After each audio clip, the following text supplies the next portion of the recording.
Good evening, friends. Are you ready to finish The Mighty Miss Malone? Let's see what happens to the Malone family. Chapter 31, Jimmy's World. The next morning I was dreaming about Father. He was in a beautiful suit and tie and was standing in my doorway, back in Gary. I'd never seen Father in a suit. "Deza," he said, "are you going to let a gorgeous day like today get away from you?" "Oh, Father, you're not going to believe it. I found Jim—" I jerked awake and looked at the door. It was Jimmy. He did look a lot like Father, just smaller. "Get dressed, we're going out. I got a surprise for you, but you gotta hurry." I rubbed my eyes. "Jimmy, where are we going?" "I'll look all raggedy next to you." "You look fine, but if you want, I'll go put on some walking around clothes."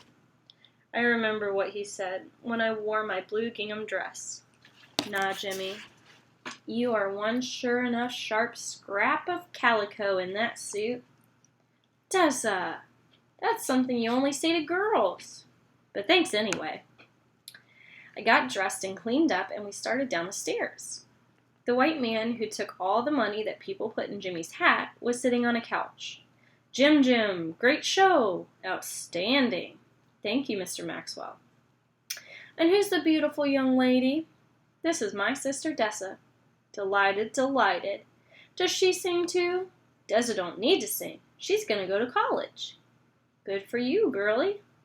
I was happy Jimmy pulled me by the elbow out of the front door. "Who is he, Jimmy?" "That's my manager. He's like my boss. He's the one that gave me a contract." "A contract?" "It means he has to give me money for singing." "You're kidding. That money people put in your hat last night was for you?" "No, that's the tip money. He takes it, divides it up with me and him and the band. I'm supposed to get $15 plus room and board on top of that." $15 every month? Jimmy had us turn the corner. "Nah, Deza, every week." We walked out on a huge busy street called Woodward Avenue. So many people in Detroit knew Jimmy. Near every person we passed stopped to speak.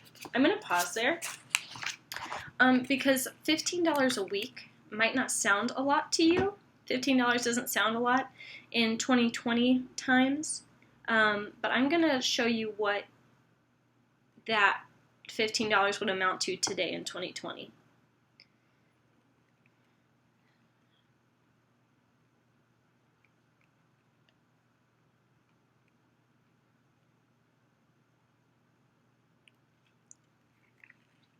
So the Great Depression happened almost 100 years ago, and $15 then is the equivalent of about just under $200.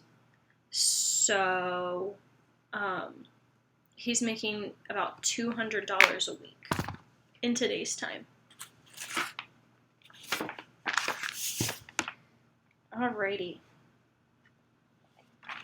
So many people in Detroit knew Jimmy. Near every person we passed stopped to speak. One old man said, "When y'all going back to Chicago, Jim?" "About 2 weeks, I expect, Mr. Pierce." "I need you to take a message to my brother, if you don't mind." "No problem. Write it down, though. You know I ain't got the best memory." "See you in a bit, Jim." 3 very tall, breathtaking women, wearing gorgeous hats stopped us.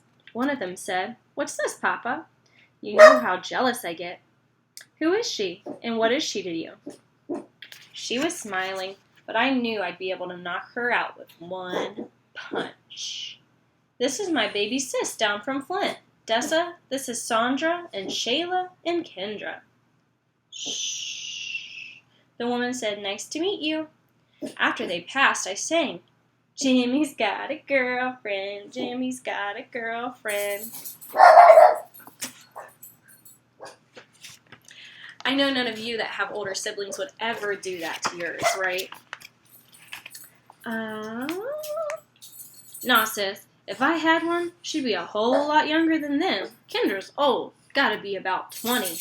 20-year-olds are old? Do you think that? You probably do. Even people in cars honked their horns and waved out of their windows at us as we walked. Jimmy, you're famous! These are just folks that come to the club. When I really do get famous, people all over the world will know me, not just in Detroit. I put my arm in Jimmy's. Well, you're the most famous person I've ever met. We stopped in front of a very, very tall building and went in through some glass doors that spun round and round. Before I could ask, Jimmy said, "They're called revolver doors, Dessa." We stopped in front of 3 separate metal doors that were divided in half. They didn't have one doorknob or hinge or lock anywhere on them. Jimmy had pushed a button on the wall and heard a whirring clankety sound. A bell rang,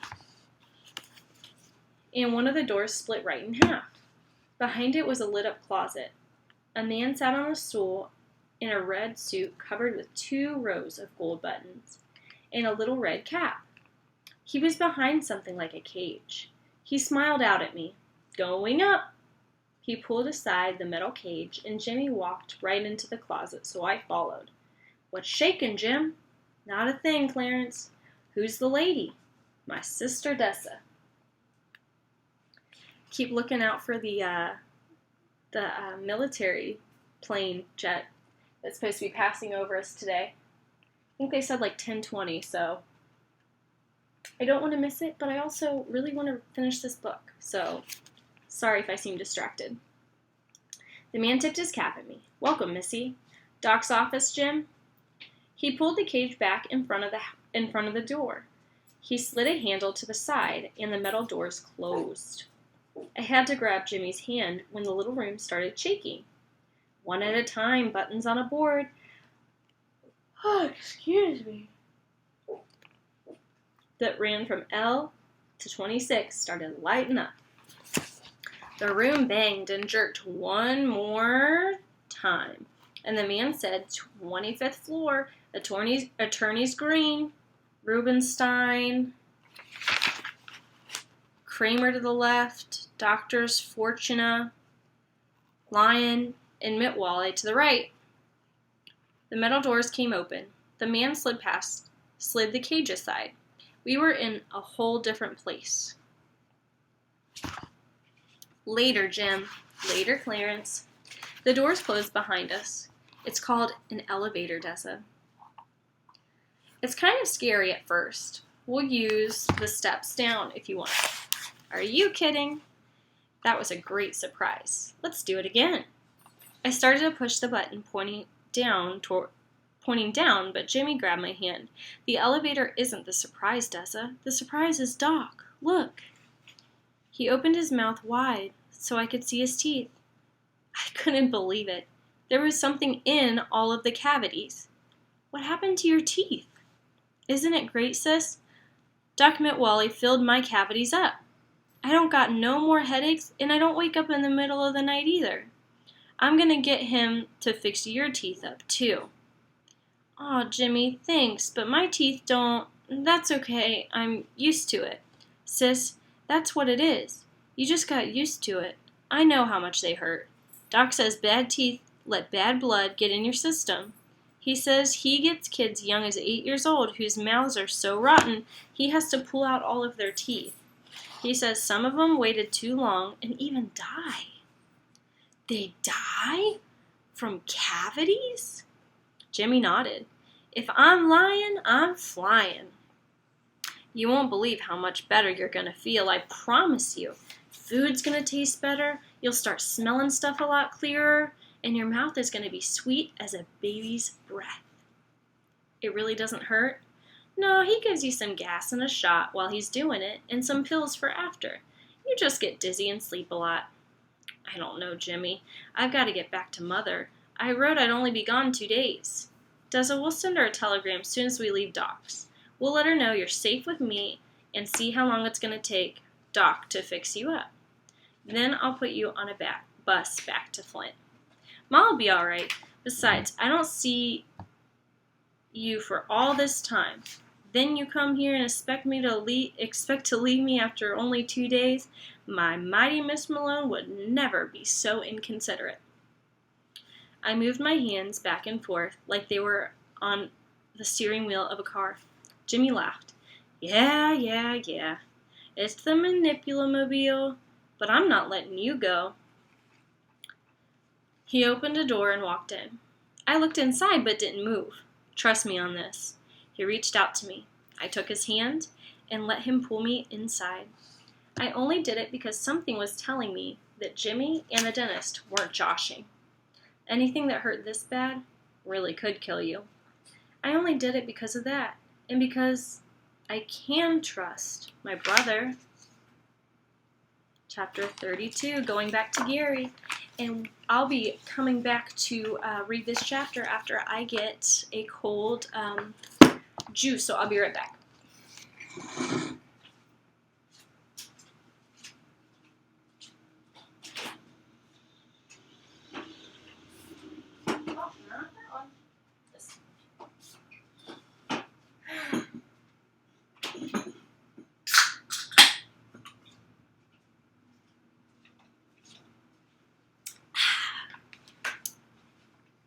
Another one of those sparkling antioxidant infusions. I don't know whether to call it sparkling juice or sparkling water. Whatever it is, super good. I can't get enough of them. So good. All right. Did you guys see the jet today? I haven't heard it. And I'm sitting right by a big window in my house, and I'm not seeing anything in the sky. I don't know. I know I said you can't read what a person or a house is like by the way they look, but that's mostly true. But some people have kindness and gentleness wrapped around them, like a blanket, and there's no doubting who they are. Jimmy's Dr. Mitwally was that way. That's the only reason I didn't run when he told me to sit in a strange, horrible chair with a big light cover over it. The chair was like something that Jimmy would sit in when he drove his rocket ship to the moon. Jimmy took my hand. "Hey, Doc, I want to save a little money on this, so instead of using that numbing stuff, do you have a wash rag she can bite down on while you fix her up?" Dr. McWally said, "I can knock a little more off the bill if I use a pair of pliers and a hammer instead of any of these fancy dental equipment." I was nervous, so I did not laugh at their jokes. But once I sat all the way back in the chair, it was a miracle. My teeth stopped hurting. Before I could let them know, Dr. Mitwally said, "Open wide, Deza." Dr. Mitwally didn't say anything, but then Jimmy's face twisted. The doctor poked around in my mouth, shooting red lights of hurt into my scalp.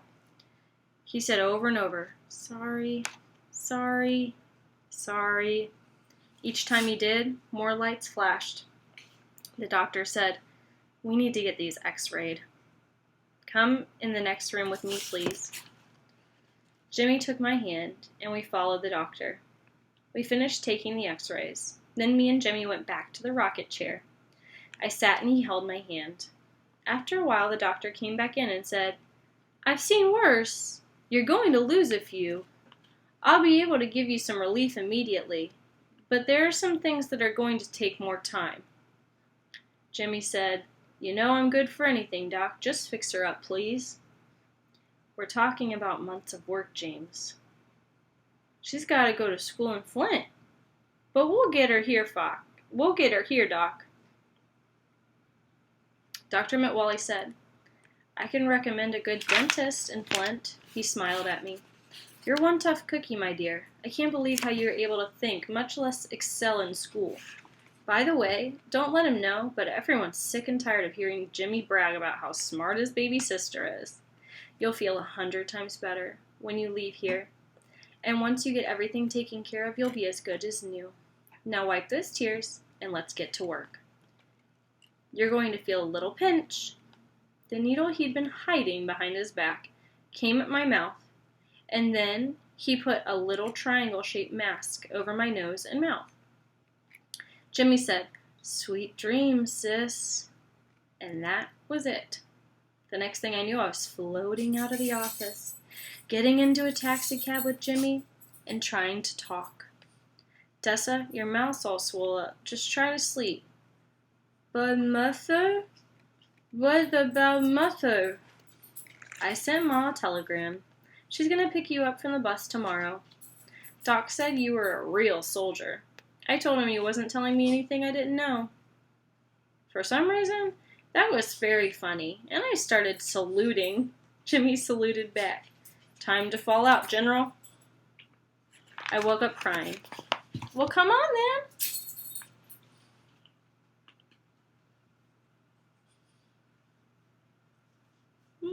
I woke up crying, sorry. I felt like a million little metal mice. Alliteration can be hard sometimes. Were chewing on my gums. Jimmy came into the room with a glass of water and a little brown bottle. "Doc said you might feel pretty bad once the numbing wore off. He said to take these." I swallowed the 2 little pills and drank the water. It was like I was swallowing fire. Jimmy held my hand. "It hurts for a while, Dessa. Shoot, even I cry like a baby." I wanted to say, "Not you, Jimmy," but sleeping seemed like a much easier thing to do. The bus from Detroit got to Flint in no time. Not that I was noticing much. The pills Jimmy gave me made everything foggy and far off seeming. I got off the bus and Mother kissed me. "Dessa, what did they do to your face?" I hugged her and we both cried. "Jimmy got my teeth fixed up. Oh, I'll feel better in a few days." "Oh, sweetheart, I can't wait for you to feel better. Because the minute you do, I'm pulling those teeth out one by one with a pair of pliers. Do you have any idea how much I've worried?" "Yes, but I knew I'd find Jimmy. I'd do it all again. All over again." As we walked home, Mother asked me a million questions about Jimmy. How he'd grown, was he eating, did he look healthy, did he seem happy? My head was spinning so much, and my answers were so short that she finally said, "We'll talk tomorrow." I said, "That's fine, Mother, but you can write to him at the New Turn Leaf." He wrote the address down for me. I don't remember anything after that. Once all the swelling went down, I felt so different. I started chewing all my foods instead of biting it a couple of times with my front teeth before swallowing it. And everything tasted as good as one of Dr. Bracy's pies. Dr. Mitwally gave me the name of the dentist in Flint that I was going to have to go to. But once I saw how good this made me feel, I couldn't wait. It looked like the Malones had finally used up all their 3 pieces of bad news. The only thing that wasn't perfect was school, and Father, and Jimmy not being here. I had to hide my first terrible Flint report card from Mother. I didn't care, though. Flint teachers were so unfair. I'd gotten A's on every test I'd taken, but when the report card came, it was all C pluses and a C in English. The teachers all wrote the same thing. I was a good student but didn't participate in class. Mother never asked to see the card, but I'd always showed her my exams, so she didn't know anything was wrong.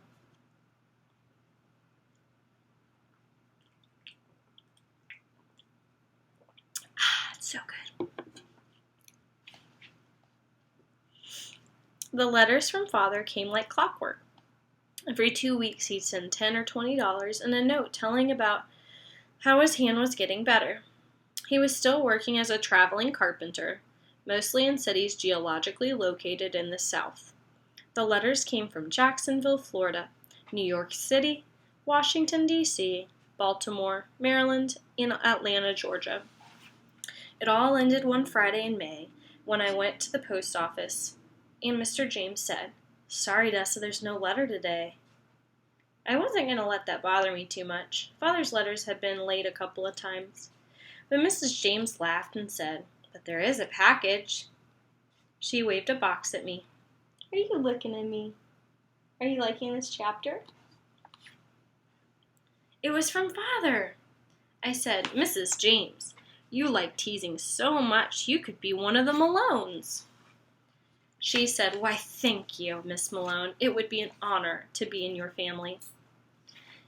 I hadn't meant it as a compliment. The package was addressed to Mother only. It was postmarked from Jacksonville, Florida. I'm really growing up. I was able to walk all the way home without opening it. I set it on the kitchen table and waited. Mother did the same thing I did when I first touched the package. She shook it, held it to her ear, then turned it over and over before shaking it again.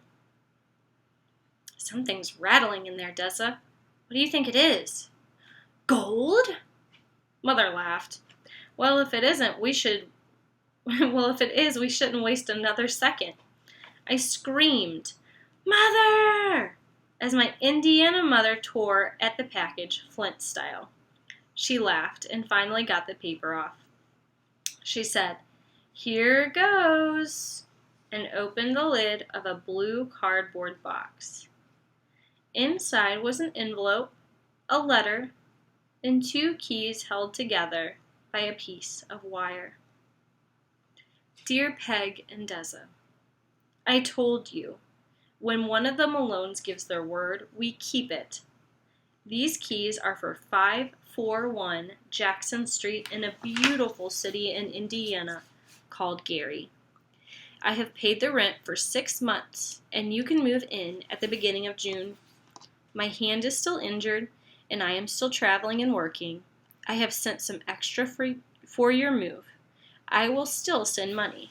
Take care of each other. Love, Father. Oh, Mother, he did it. Father did it. When do we leave? I opened the cash envelope. There were 3 tens and a 5 inside. Mother looked befumbled. As soon as school is over, Dessa. I do miss Gary.